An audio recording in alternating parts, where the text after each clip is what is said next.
कल 11 अप्रैल की लोकसभा चुनाएं दे पहले चरण च होने वाली पोलिंग के मद्देनजर जम्मू पुंछ पार्लिमानी हल्के ताईं सांबे जिले के 2 विधान सभा हल्के च वोटिंग कराने ताईं पोलिंग पार्टियां की सरबंधित पोलिंग स्टेशनें उपर भेजी दिता गया। वोटर समूचे ढंगे कन्नै वोट पान इसलिए सुरक्षा के पुख्ता बंदोबस्त किए गए।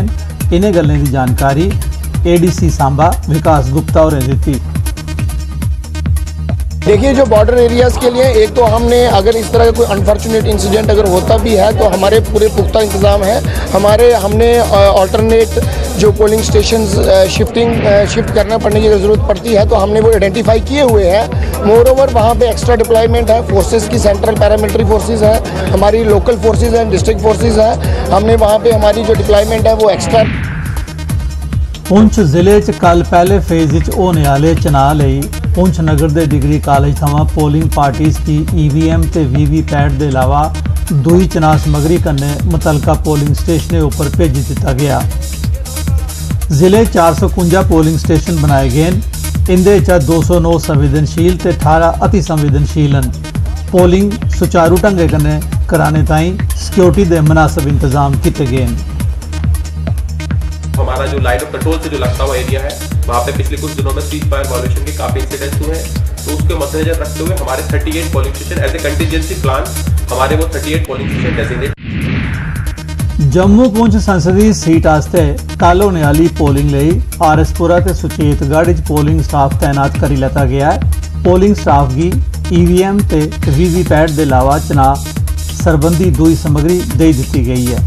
RS-पुर उधमपुर बार आसिया किश्तवाड़ RSS कार्यकर्ता चंद्रकांत शर्मा ते उनके PSO की आतंकवादियों आसिया हत्या किए जाने के विरोध एक ध्याड़े लिए काम मुअत्तल किया गया।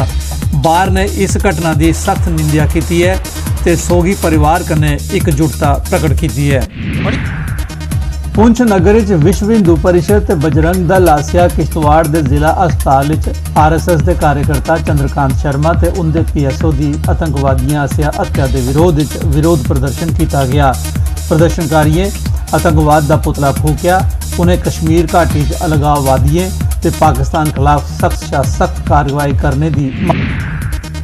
उधमपुर जिले के घोरडी ब्लाक च प्रधानमंत्री ग्रामीण सड़क योजना तहत बरोत लाड़ थमां पार्का तोड़ी सड़क बनाने का काम 2011 शुरू करिए नामुकम्मल गए छोड़ी दिता गया। सड़क कंढे प्रोटेक्शन वाल नहीं बनाने, पानी की निकासी लई नाली नहीं बनाने ते पुल भी नहीं बनाने करी मनी ग्रां के 10-15 मकाने की नुकसान पुजा है।